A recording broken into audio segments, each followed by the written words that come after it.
তৃণমূলকে হটিয়ে রাজ্যে ক্ষমতা এসেছে বিজেপি। বিপুল সংখ্যাগরিষ্ঠতা নিয়ে বাংলায় পদ্ম ফুটেছে। তবে এবার বিজেপির অন্দরে পাওয়া গেল গোষ্ঠী কোন্দলের খবর। হাওড়া জেলা বিজেপির সদর পার্টি অফিসের সামনে মহিলা মোর্চার দুই গোষ্ঠীর মধ্যে ঘটে গেল সংঘাত। রাজ্যে রাজনৈতিক পালাবদলের পর কয়েক মাস কাটতে না কাটতেই বিজেপির গোষ্ঠী কোন্দল প্রকাশ্যে এসেছে।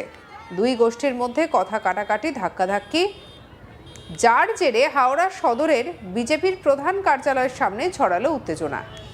জানা গিয়েছে, প্রথমে শিবপুর 2 নম্বরের মণ্ডলের মহিলা মোর্চার বেশ কয়েকজন কর্মী বিক্ষোভ দেখান, রাস্তা অবরোধ করেন। অভিযোগ, ওই মণ্ডলের সভাপতি রাজা মাল একজন তোলাবাজ। তিনি পুরনো মহিলা মোর্চা কর্মীদেরকে গুরুত্ব না দিয়ে সদ্য বিজেপিতে আসা মহিলাদের প্রাধান্য দিচ্ছেন। জেলা সভাপতিকে জানিয়েও কোনো লাভ হয়নি বলে দাবি তার। আর তাই এবার রাজা মালের পদত্যাগের দাবিতে বিক্ষোভ দেখালেন মহিলা মোর্চার কর্মীরা। এদিকে খবর পেয়ে অপর পক্ষ ঘটনাস্থলে পৌঁছে তুমুল উত্তেজনা তৈরি হয়। কি বলছেন বিক্ষোভকারী রীনা বাগ, শুনবো।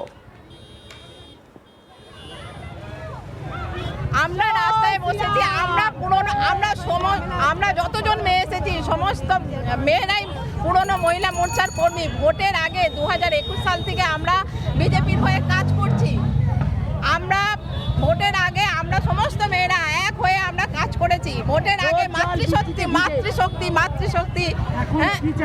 এখন আমরা চাইছি এই যে আমরা ভোটে জেতার পর আমাদের পার্টিকে সরকারে আনার পরে সমস্ত পুরনো মহিলা মোর্চার মেয়েদের বাদ দিয়েছে, যারা 4 তারিখের পরে যারা এসেছে, যারা তৃণমূল করতো সেই সমস্ত মহিলা মোর্চা, এমনকি রাজা মালের বউয়ের বান্ধবীদের।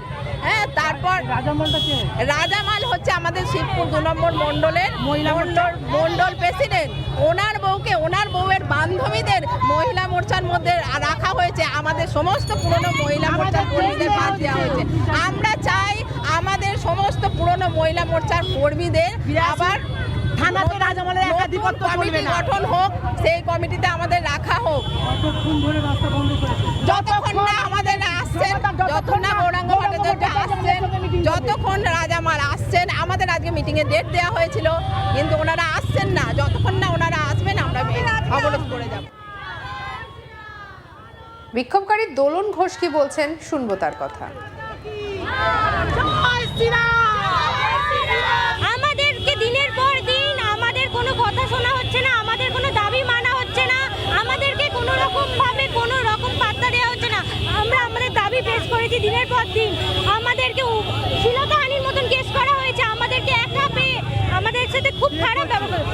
রাজামালের পার্টি অফিসের প্রত্যেকটা লোক আমাদের কোনো রকমের কোনো কিছু নেই, আমাদের কোনো কিছু মানছে না।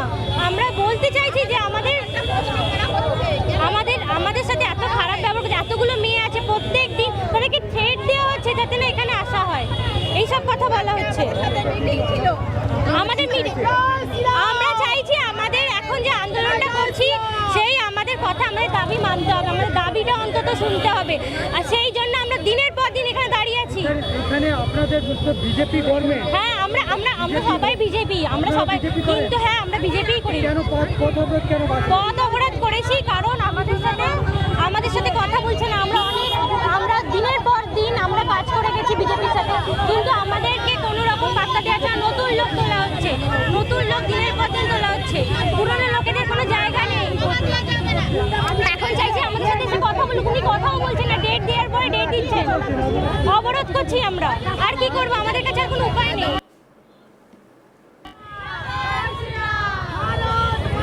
যদিও বিজেপি নেতা শিবশঙ্কর সাধুকার পাল্টা দাবি, যারা বিক্ষোভ দেখিয়েছেন তারা 4 মে হঠাৎ করে বিজেপি হয়েছেন। কি বলছেন শিবশঙ্কর সাধুকার, শুনবো। না, মহিলা গোষ্ঠী নয়, যারা এসেছিল তারা 4 তারিখের পর হঠাৎ বিজেপি হয়েছে। তারা এসে আমাদের যে ওখানকার মহিলা সাংগঠনিক নেতৃত্ব ছিল তাদের ওপর এখানে হামলা করেছে, এই নিয়ে পুলিশ ব্যবস্থা নিচ্ছে, আমরা পুলিশকে বলে দিয়েছি। এখানে তো দেখা গেছে যে যারা যে 6 বছর ধরে যুবক ছিল ভদ্রমহিলা ছিলেন 6 বছর আগেকার ভদ্রমহিলাকে হ্যাঁ ইনসিডেন্ট ওর মধ্যে, হ্যাঁ ইনসিডেন্ট ঘটেছে, উনি এসেছেন ওর মধ্যে পড়েছে, তাই ধাক্কাধাক্কি ওনার ওপরে হয়ে গেছে। কিন্তু ম্যাক্সিমাম মহিলা যারা ছিল তারা 4 তারিখের পর এনাদের বক্তব্য যে রাজা মাল তিনি কাটমানি খেয়েছেন, যার কারণে নতুন দিয়ে ঢুকিয়ে এনাদের বক্তব্য। দেখুন কাটমানি খেয়েছে কি খায়নি সেটা তো প্রমাণ করতে হবে, মুখে তো বললে হবে না কাটমানি খেয়েছে। সুতরাং প্রমাণ দিক, এখানে তার ব্যবস্থা নেবে পার্টি। একটা লাস্ট কোয়েশ্চেন, এইটা মানুষের ভয় ছিল তৃণমূল সরকার, যেটার জন্য পাল্টালো। একই চিত্র দেখা যাচ্ছে যে এখানে মারামারি তুলে দেওয়া হয়েছে মহিলাদের বিজেপি পার্টি অফিসের সামনে। তো এইটা নিয়ে একটা তো মানে বার্তা, খারাপ বার্তা যাবে গোটা পশ্চিমবাংলা বা গোটা ভারতের মধ্যে। না না, বিষয়টা ওটা নয়, বিষয়টা হচ্ছে যে 4 তারিখের পর অতি উৎসাহী বিজেপি, যেরকম অনেকে যেটা তৃণমূল থেকে যারা এসেছে তারা ভাবছে যে তৃণমূলের সরকার এখনও আছে, তারা সেই ধান্দাবাজি চালিয়ে যাবে, কিন্তু সেটা বিজেপি হতে দেবে না, এটা বন্ধ করে দেবে, নিশ্চিন্ত থাকুন। কিন্তু তার বিরুদ্ধে কি কোনো যদি ব্যবস্থা নেওয়া হবে? অবশ্যই, যদি প্রমাণ দেয় নিশ্চয়ই পার্টি ব্যবস্থা নেবে।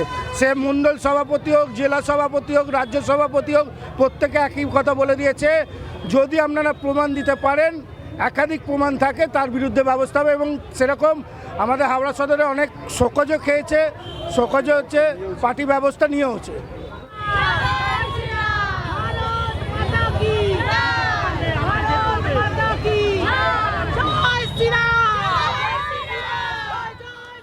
এদিকে খবর পেয়ে পরিস্থিতি সামাল দিতে ঘটনাস্থলে পৌঁছয় পুলিশ, আর এই পরিস্থিতিকে কেন্দ্র করে স্বাভাবিকভাবেই একেবারে চাঞ্চল্য ছড়িয়ে পড়ে।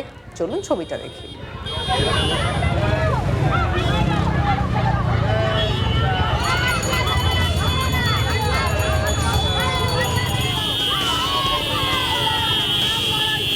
তৃণমূলকে হটিয়ে রাজ্যে ক্ষমতায় এসেছে বিজেপি, বিপুল সংখ্যাগরিষ্ঠতা নিয়ে বাংলায় পদ্ম ফুটেছে। তবে এবার বিজেপির অন্দরে পাওয়া গেল গোষ্ঠী কোন্দলের খবর।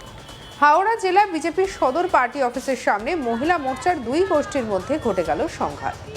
রাজ্যের রাজনৈতিক পালাবদলের পর কয়েক মাস কাটতে না কাটতেই বিজেপি গোষ্ঠী কোন্দল প্রকাশ এলো। 2 গোষ্ঠীর মধ্যে কথা কাটাকাটি, ধাক্কাধাক্কি, আর তার জেরে হাওড়া সদরের বিজেপির প্রধান কার্যালয়ের সামনে ছড়ালো উত্তেজনা। জানা গিয়েছে, প্রথমে শিবপুর 2 নম্বর মণ্ডলের মহিলা মোর্চার বেশ কয়েকজন কর্মী বিক্ষোভ দেখান, রাস্তা অবরোধ করেন। অভিযোগ, ওই মণ্ডলের সভাপতি রাজা মাল একজন তোলাবাজ। তিনি পুরনো মহিলা মোর্চার কর্মীদের গুরুত্ব না দিয়ে সদ্য বিজেপিতে আসা মহিলাদেরকে প্রাধান্য দিচ্ছেন। জেলা সভাপতিকে জানিয়েও কোনো লাভ হয়নি বলে দাবি তার, আর তাই এবার রাজা মালের পদত্যাগের দাবিতে বিক্ষোভ দেখান মহিলা মোর্চার ওই কর্মীরা।